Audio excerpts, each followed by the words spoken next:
Hi gamers. What have I been playing recently, I hear you ask? Well, the answer is right in this video. I'm gonna be talking about two games that I've most recently finished. And only two, because I realized that I should probably be making sometimes a shorter video now and then instead of doing a 10-minute epic every time. The time seems to fly when you're in front of the camera. You always lose track of time. So I think shorter videos are much nicer to watch, I guess. But let's start here with Super Mario Galaxy 2.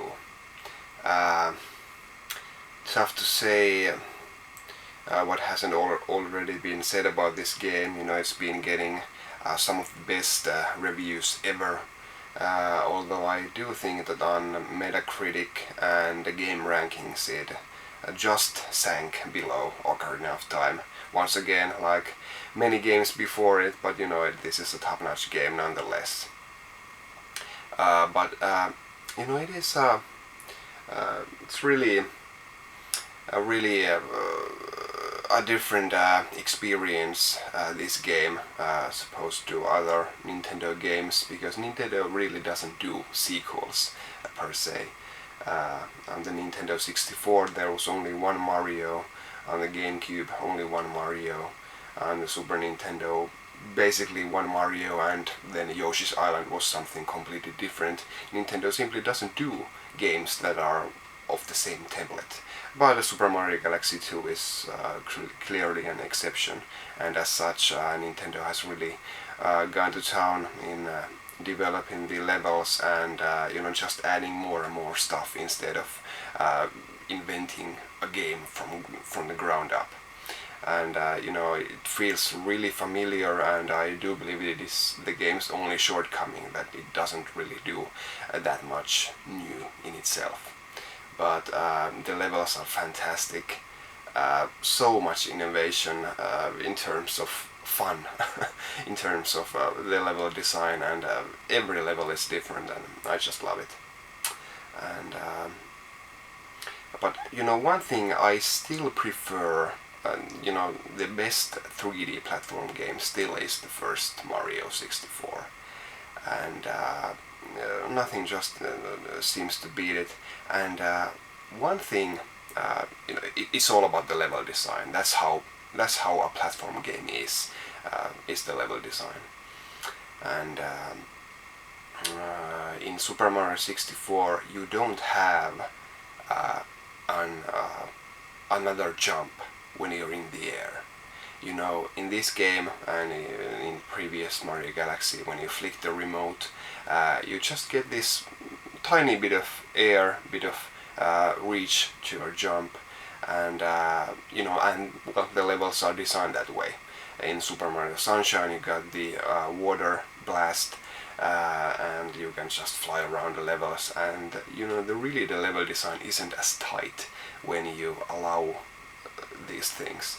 But in Super Mario 64 you only got your regular jump and triple jump, and that's it. You can't do anything in the air,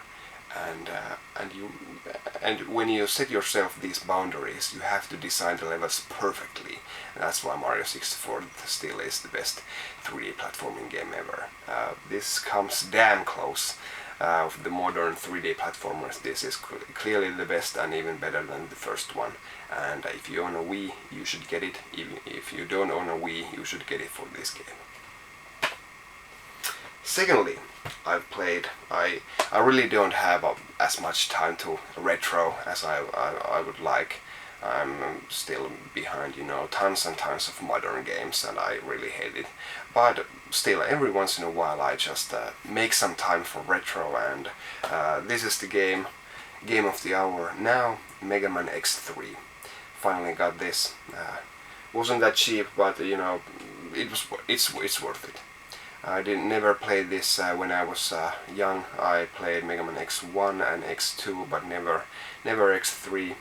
And when I started collecting, I've gotten X4, 5 and 6 on the PlayStation 1, but saved this for last. And well, you know, it's good stuff. Mega Man X1 is still my favorite Mega Man X game because, well, as the series progresses, you just get too much stuff you're collecting, and on the PlayStation you get the FMV videos, and I don't really care for the plot. It's a bit silly in my opinion.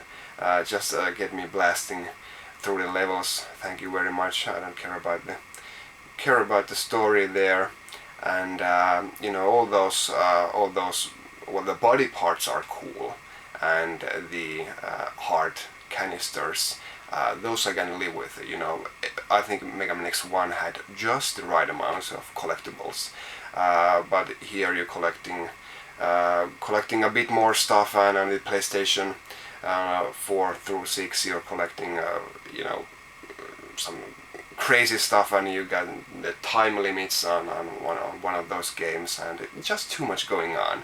X1 it's perfect in its simplicity, while still it remains complex. X3 is still a fantastic game, of course, but a slight step in the wrong direction. But although it does have, you know, its fair share of collectibles, one small gripe is that the levels they're a bit empty in my opinion. There are sometimes some corridors or jumps that, you know, just nothing going on, no enemies anywhere, and they were slightly slacking off when they designed this, in my opinion. But another thing that is important in the Mega Man series and in the XX series as well is the music. Now again, Mega Man X1 had every level great music, and Mega Man X2 slightly inferior but still great stuff. Mega Man X3, now there are some bad pieces of music every now and then, but you can still enjoy it.